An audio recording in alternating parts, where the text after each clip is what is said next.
सभी को नमस्कार। मैं राहुल माहेश्वरी और आज हम बात करने वाले हैं महाशिवरात्रि के त्योहार को लेकर कि महाशिवरात्रि त्योहार है ना, क्यों मनाया जाता है, इसके पीछे क्या ज्योतिषीय समीकरण है, कौन से ग्रह का निर्देशन है। तो सबसे पहले बात करते हैं कि भारत को लेकर अधिकतर जो त्योहार मनाए जाते हैं तो मोस्टली त्योहार दिन में सेलिब्रेट होता है। ठीक है।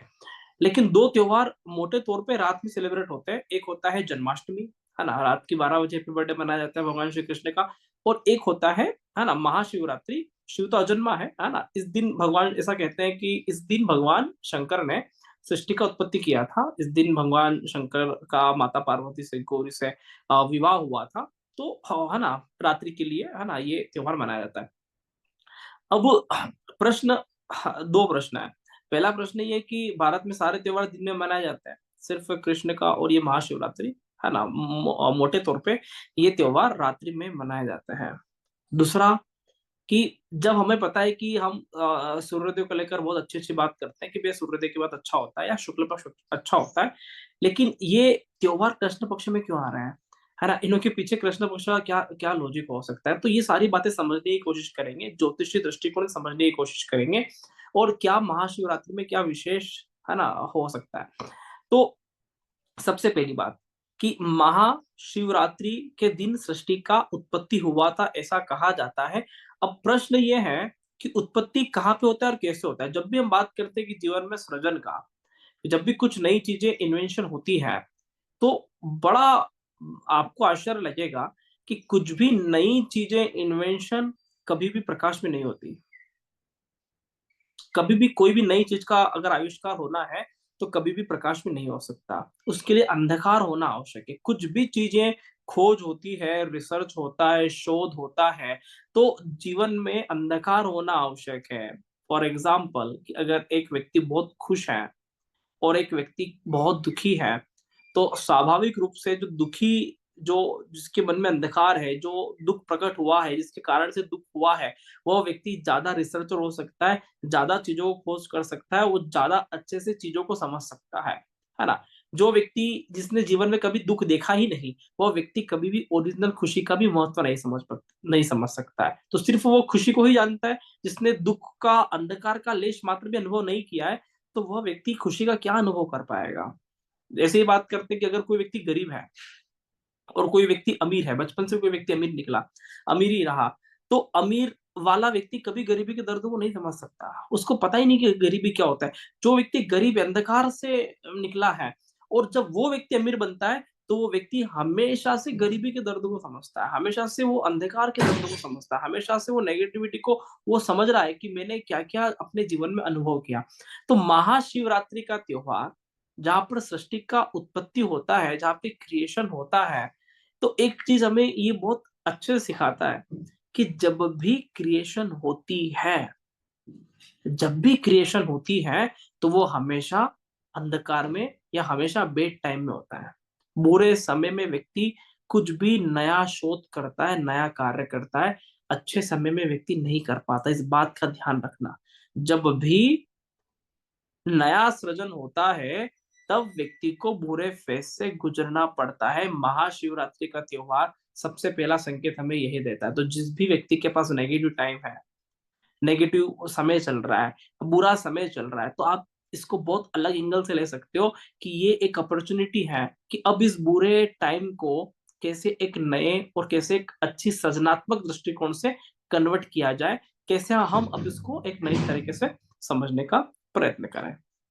दूसरा, ये त्योहार दिन को भी तो मनाया जा सकता था, लेकिन नहीं, रात्रि को मनाया जाता है। और आपको बड़ा आश्चर्य होगा कि अगर हम जब भी शोध की बात करते हैं, जब भी रिसर्च की बात करते हैं, जब भी कुछ नया, है ना, किसी भी चीज पे आप कुछ शोध प्रस्तुत कर रहे हो, तो उसके लिए कभी भी दिन का समय फेवरेबल नहीं है। आप चाहे अनुभव करना कि मान लो आप किसी चीज में पीएचडी कर रहे हैं और पीएचडी कर रहे हो और आपको दिन को 12 से 5 पढ़ने के लिए समय बोल दिया जाए और वही समय आपको रात को 12 से 5 पढ़ने का समय दिया जाए, आप स्वयं अनुभव करना, रात्रिकालीन जो 12 से 5 वाला समय था मच बेटर है दिन के 12 से 5 से।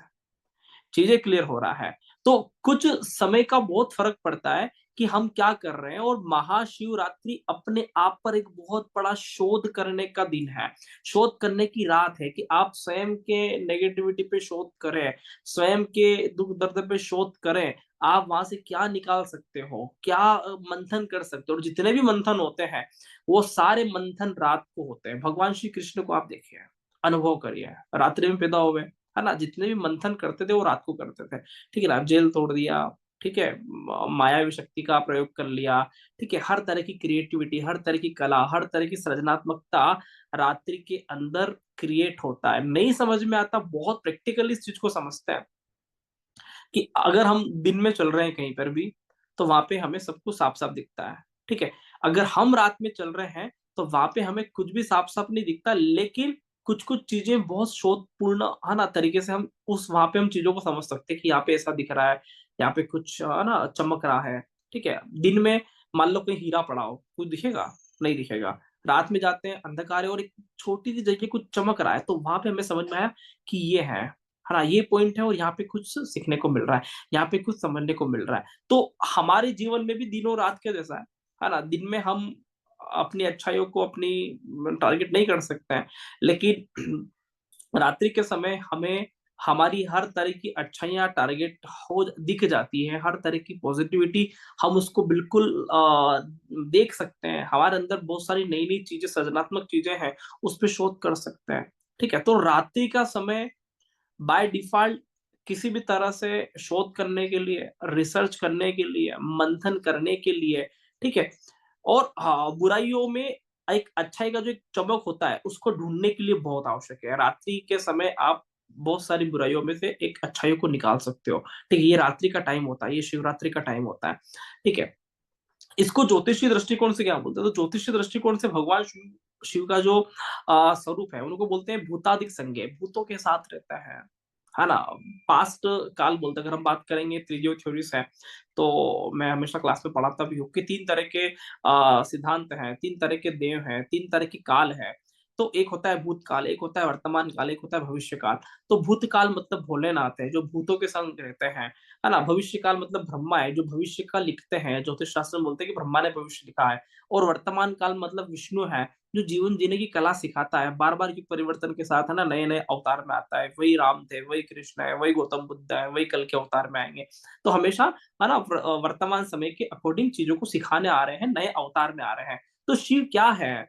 शिव भूतकाल है। अगर आप बहुत ज्यादा भूतकाल से, पास्ट मेमोरीज से घिरे पड़े हो, ऐसा हो गया वैसा हो गया, बहुत सारी बातें मन में आता है, तो वह रात आपको सॉर्ट आउट करने के लिए सबसे बेस्ट टाइम होता है कि हम पुरानी मेमोरीज को, है ना, हटाकर, पुरानी मेमोरीज को भुलाकर वहां से कुछ पॉजिटिव बातों को आगे, है ना, फॉरवर्ड करें। तो ये शिवरात्रि का त्योहार इंडिकेट करता है ना। मैं इसको इस तरह समझता हूँ, ज्योतिष शास्त्र में बोलते हैं कि भैया भूत का कारक ग्रह कौन है, तो राहु भूतकाल है ना, शनि भी भूतकाल है। ठीक है, तो शनि राहु भूत को निर्देशित करते हैं, राहु सबसे बड़ा भूत है ना। तो शनि भी भूत को निर्देशित करता है, राहु भी भूत को निर्देशित करता है। तो ये भूतकाल के कारक प्लेनेट है। और जिस भी व्यक्ति का शनि और राहु खराब होता है तो वह व्यक्ति किसी भी तरह से रात को पॉजिटिविटी अपने ओरा में भरना है। शनि और राहु खराब होना, इसका मतलब ये है कि किसी भी परिस्थिति में रात को वो पॉजिटिव ओरा में आके बैठ जाए, उस व्यक्ति का शनि और राहु अच्छा हो जाता है। और जैसे ही शनि और राहु अच्छा हो जाता है तो व्यक्ति के हर तरह के पास्ट मेमोरीज, पास्ट कर्मास का समाप्ति, खात्मा हो जाता है। तो क्यों बोलते हैं शिवरात्रि के दिन की रात जगाना है? ये एक बहुत स्पेशल त्योहार है, बहुत स्पेशल फेस्टिवल है कि आप, वैसे तो हर महीने में एक शिवरात्रि आती है, लेकिन ये महाशिवरात्रि है। हर महीने में चतुर्दशी को आपको रात को एक पॉजिटिव ओरा में लेकर अपने आप को बैठना है। और, है ना, ज्ञान की बात, भगवान की बात, है ना, स्पिरिचुअलिटी की बात, आध्यात्मिक परा की बात को हमें कैरी फॉरवर्ड करना, है ना, आगे उसको बढ़ाना है। ऐसा नहीं कर सकते हैं तो महाशिवरात्रि के दिन एक ऐसा माहौल तैयार हो जाता है कि वह रात आप जगी है, पॉजिटिव विचारधारा को अपने अंदर भरी है, जितने भी शनि और राहु के प्रकोप हैं वह दूर होते हैं, चंद्रमा के जो भी प्रकोप है, नेगेटिविटी है, वह समाप्त होती है। तो जिस भी व्यक्ति के कुंडली में शनि खराब फल देता है, राहु खराब फल दे रहा है, केतु सॉरी चंद्रमा से जुड़ी हुई परेशानियां हैं, शनि राहु और चंद्रमा से जुड़ी हुई जो जो भी परेशानियां व्यक्ति के जीवन में चलता है, यह महाशिवरात्रि किसी की भी बुराई ना करते हुए सिर्फ और सिर्फ पॉजिटिविटी के ओरा में बैठना है, सकारात्मक ओरा में बैठना है, जहाँ पे स्पिरिचुअलिटी का माहौल हो, पॉजिटिव माहौल हो, भगवान शिव से जुड़ी हुई बातें हो, है ना, भजन कीर्तन हो, ज्ञान हो, आध्यात्म हो, है ना, दीपक जलाकर आप बैठ सको, पब्लिक के क्राउड में बैठ सको, चाहे तो सिंगल बैठ सको, लेकिन माहौल पॉजिटिव होना चाहिए। इस तरह का माहौल आप महीने की प्रत्येक चतुर्दशी को भी कर सकते हो, और महाशिवरात्रि की चतुर्दशी को तो विशेष रूप में आपको ऐसा पॉजिटिव माहौल भर देना है। 1 महीने में 1 बार गोली खाना है ना? जैसे कोई बीमारी हो जाती है ना, तो डॉक्टर बोलता है कि भैया ये गोली ये सप्ताह में 1 बार खाना है, फिर नहीं खाना है। तो ये राहु, शनि और चंद्रमा से जुड़ी हुई जो भी बीमारी है, उसकी महीने में 1 गोली खाना है, चतुर्दशी को पॉजिटिव ऑरा में बैठना है। महीने में 1 गोली नहीं खा सकते तो साल में 1 गोली खाना आवश्यक है, कि व्यक्ति उस रात्रि पॉजिटिव ऑरा में बैठे। और मैं आपको एक बात बता देना चाहता हूँ कि जो भी व्यक्ति का शनि राहु और चंद्रमा खराब होता है, वो मोस्टली रात को 12 से लेकर 4 बजे के बीच में, 5 बजे के बीच में, है ना, उसका ध्यान भटकता है। और ध्यान ना भटके तो उसको रात्रि को साधना बहुत जरूरी है। और रात्रि को साधने के लिए, है ना, शिव को साधना बहुत जरूरी है, क्योंकि शिव के मस्तक पर चंद्रमा है, चंद्रमा रात्रि का कारक है, तो शिव को साधना बहुत जरूरी है। और शिव को साधना, शिव की पूजा करना अपने आप में पूरी तरह से वैज्ञानिक महत्व को निर्देशित करता है। हमारे ज्योतिष में बहुत सारे ग्रह हैं, है ना, जिसमें सबसे खतरनाक प्लेनेट चंद्रमा को बोलते हैं, है ना, सबसे अच्छा भी बोलते हैं, सबसे खतरनाक भी चंद्रमा ही होता है। ठीक है, तो चंद्रमा को पूरी तरह से वश में करने का काम, है ना, चंद्रमा हमें, हमारे ज्योतिष शास्त्र में सब बोलते हैं कि चंद्रमा समय का भी कारक है, काल का भी कारक है, गोचर का भी कारक है, महादशा का भी कारक है, अंतरदशा का भी कारक है। तो चंद्रमा बहुत सारी चीजों का कारक है, और सबसे बड़ा चंद्रमा टाइम है। और आपका टाइम सही हो तो उसके लिए चंद्रमा का साधना आवश्यक है।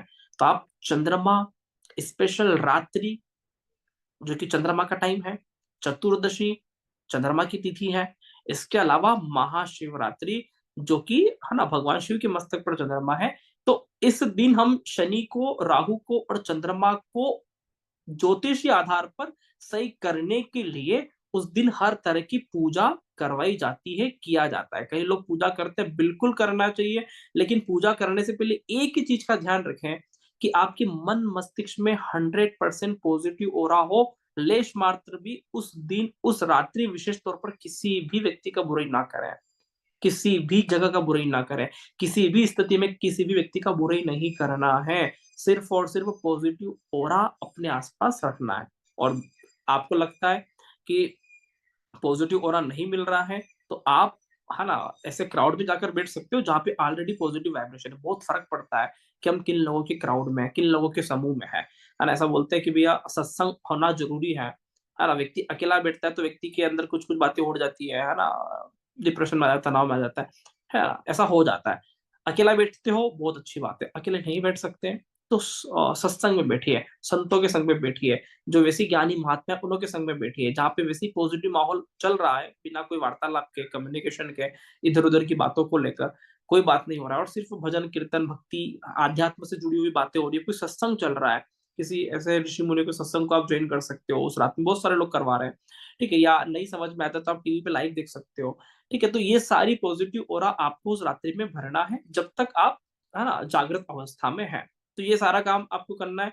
महाशिवरात्रि अपने आप में राहु के दोष के लिए, चंद्रमा के दोष के लिए और शनि के दोष के लिए सबसे बेहतरीन रेमेडीज में एक है, और ये साल में एक ही बार आता है। तो आप सभी यह रात को बहुत अच्छे से सेलिब्रेट करें, भगवान शिव के नाम पे बहुत अच्छे से आप इसका एंजॉय करें, आनंद के साथ, मगन के साथ, धर्म के साथ, है ना, कीर्तन के साथ, संगीत के साथ आप यह रात सेलिब्रेट कर सकते हो। बहुत बहुत धन्यवाद, नमस्कार। आशा है आपको वीडियो समझ में आ रहा होगा, महाशिवरात्रि का ज्योतिषी समीकरण समझ में आया होगा, कैसे त्रिदेव 3 कालों को निर्देशित करते हैं, ब्रह्मा विष्णु महेश, कैसे ये सृष्टि के रचनाकार हैं। ठीक है, यही पालनहार है और यही संहारक है, यही समझ में आ रहा होगा।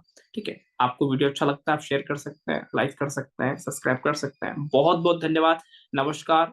इसी तरह के वीडियो सीरीज से जुड़ने के लिए आप राहुल माहेश्वरी चैनल को जरूर, है ना, सब्सक्राइब कर सकते हैं। नमस्कार, जय श्री राम। महाशिवरात्रि की बहुत बहुत शुभकामनाएं।